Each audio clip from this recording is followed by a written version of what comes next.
सभापति महोदय, स्वर्गीय इंदिरा गांधी जी, मैं हर एक की गरिमा का सम्मान करता हूं। कभी किसी के सम्मान को ठेस पहुंचाने वाली भाषा बोलने का मैं आदी नहीं हूं, लेकिन मैंने उनके भाषण भी पढ़े। 66 में 2 बार, 67 में 1 बार, 68 में 3 बार, 69 में 3 बार, 70 में 1 बार, 71 में, 72 में लिया नहीं, 73 में 2 बार, लेकिन कैजुअली, कोई नीति नहीं, कोई पॉलिसी की बात नहीं करी। 75 में, 76 में, 80 में 1-2 बार कैजुअल नाम दिया।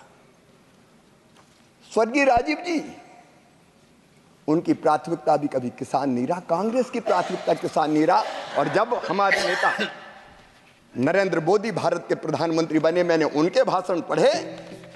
2014 में 6 बार, 15 में 23 बार, 2016 में 31 बार, 2017 में 20 बार, 18 में 17 बार, 19 में 17 बार, 20 में 17 बार, 21 में 15 बार। अब भाषण उठा के देख, किसान का नाम, खेती को प्राथमिकता। और माननीय सभापति महोदय, जो बात दिल में होती है जवान पे वही आती है। इनके दिल में किसान नहीं था, नरेंद्र मोदी जी के दिल में किसान था, इसलिए जुबान पे किसान बार बार आ। और मैं एक बात और कह के अपनी बात फिर किसान पर ही केंद्रित करूंगा। मुझे किसी को गाली देना अच्छा नहीं लगता, मैं कभी आलोचनाओं में विश्वास नहीं करता, लेकिन नाटक से किसान की जिंदगी नहीं बदलेगी।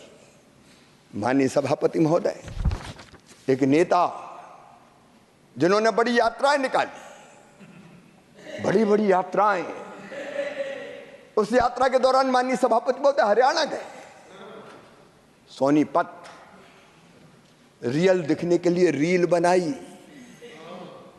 खेत में एक पुराना वीडियो देख रहा था मैं, सभापति महोदय 2023 का वीडियो है सोनीपत का। अचानक के खेत में पहुंच जाते हैं, किसानों से ज्यादा वहां कैमरामैन थे, कैमरे पहले से फिक्स थे, कहां फोकस किए जाएंगे ये तय था। 2 लोग पकड़ के उनको खेत में ले जा रहे हैं। खेत में पहुंचने के बाद उनको पता नहीं खेत में करना क्या है, तो वहां पूछ रहे हैं कैमरामैन से, कैसे खड़े होना है, क्या करना है, क्या करना है। माननीय सभापति महोदय, मेरे पास उसकी ये पूरी की पूरी वीडियोग्राफी की सीडी है। इसको ये मैं सभा के पटल पर रखना चाहता हूं। माननीय ऑथेंटिकेट कीजिए और सदन के पटल पर रखिए। मैं ऑथेंटिकेट करके सदन के पटल पर रखता हूं। ये नाटक करते हैं किसान के नाम पे। इसके टेक्स्ट कहां खड़ा होना है, क्या सभापति महोदय, during course of the day जी कहां खड़ा होना है। कैमरे लगाओ, लोग देख लें कि हम किसान हैं। जब इनको हल भेंट किया जाता तो ये पूछते ये है क्या। और एक स्वर्गीय प्रधानमंत्री जी ऐसे हुए हैं कि जिनने जब देखा कि लाल मिर्ची के दाम हरी मिर्ची से दादा है, तो उन्होंने कहा किसानों ये लाल मिर्ची क्यों नहीं उगाते। ये खेती की बात करेंगे माननीय सभापति महोदय, ये किसानी की बात करेंगे। जहां चर्चा करने हो कर लें। मैं किसान का बेटा भी हूं और खुद भी किसान हूं, खेती करता हूं। और तो मैं कह रहा था, किसानों के बारे में भाजपा ने सोचा, हमारे प्रधानमंत्री नरेंद्र मोदी जी ने सोचा। माननीय सभापति महोदय, आप खुद किसान हैं, हम समझते हैं।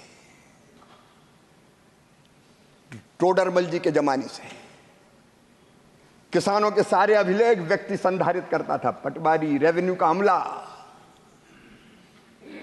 अंग्रेज आए, उनने वो प्रथा जारी रखी, कांग्रेस में वो प्रथा जारी रही। मैं सबको बेईमान नहीं कहता, लेकिन अगर सब पटवारी खराब नहीं है, लेकिन कोई के मन में आ जाए रिकॉर्ड में हेरा फेरी करनी है, तो कई बार हमने देखा धन्ना की नाम जमीन पन्ना के नाम चली गई। रामलाल बेचारा खेती कर रहा है, बरसों बाद पता चला ये जमीन तो श्यामलाल की हो गई। एक ने अनेकों घोटाले होते थे, जिंदगी भर कोर्ट में मामले चलते थे। अब ये चीजें कांग्रेस को समझ में नहीं आ सकती। माननीय सभापति महोदय, अगर फसल खराब हो जाए किसान की और राहत की राशि के लिए सर्वे करना तो कौन करता था? नजरी आकलन आदमी करता था, रेवेन्यू का। और कई बार उसके मन में आ जाए बेईमानी। मैं मुख्यमंत्री रहते हुए नरसिंहपुर जिले में गया, हमने पर्याप्त राहत की राशि दी। वहां जाके किसानों ने मुझे शिकायत की कि मुख्यमंत्री जी, जिसका गन्ना बोया था उसको गेहूं की फसल खराब होने का ओले के बाद मुआवजा दे दिया। पटवारी के मन में अगर आ गया तो इधर के उधर लिख दी। माननीय सभापति महोदय, कई सब शिकायतें हर एक राज्य में आती है। इस व्यवस्था को ठीक करने की जरूरत थी और मैं हमारे विजनरी प्रधानमंत्री श्रीमान नरेंद्र मोदी जी को हृदय से धन्यवाद देना चाहूंगा। भारत के किसानों की ओर से उन्होंने डिजिटल कृषि मिशन शुरू करने का संकल्प लिया। माननीय अध्यक्ष सभापति जी, मुझे कहते हुए गर्व है कि किसानों को आधार की तरह एक डिजिटल पहचान दी जाएगी। किसान आईडी बनाई जा रही है, जिसको किसान की पहचान के रूप में जाना जाएगा। इस किसान आईडी को राज्य के भूमि के रिकॉर्ड के साथ जोड़ा जाएगा। माननीय सभापति जी, अब किसान कोई भी फसल बोएगा, उसके रिकॉर्ड में अब हेरा फेरी नहीं हो सकती, क्योंकि वो डिजिटल है। आदमी गड़बड़ नहीं कर सकता। और फसल अगर बोई गई है तो बोने के बाद जैसी फसल आती है, मोबाइल से वीडियोग्राफी करके उसको सुरक्षित कर दिया जाएगा, ताकि कोई फसल कौन सी बोई है उसमें गड़बड़ ना कर सके। और किसानों के नुकसान का आकलन अब हम ये व्यवस्था बना रहे हैं कि आदमी नहीं करेगा, व्यक्ति नहीं करेगा, सीधे रिमोट सेंसिंग के माध्यम से होगा।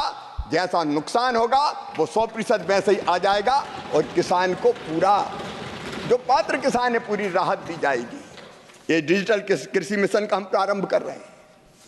माननीय सभापति महोदय, खेती के लाभ को अगर बढ़ाना है तो होलिस्टिक दृष्टिकोण अपनाना पड़ेगा। मेरे प्रधानमंत्री जी ने मुझे निर्देश दिया कि बैठ के सोचो, खेती और खेती से संबंधित सारे विभाग एक दिशा में कैसे सोचे। विभाग अलग अलग हो सकते हैं सभापति जी, लेकिन हम जानते हैं केमिकल फर्टिलाइजर विभाग अलग है, लेकिन खेती से उसका संबंध है। जल शक्ति विभाग अलग है, खेती से संबंध उसका है।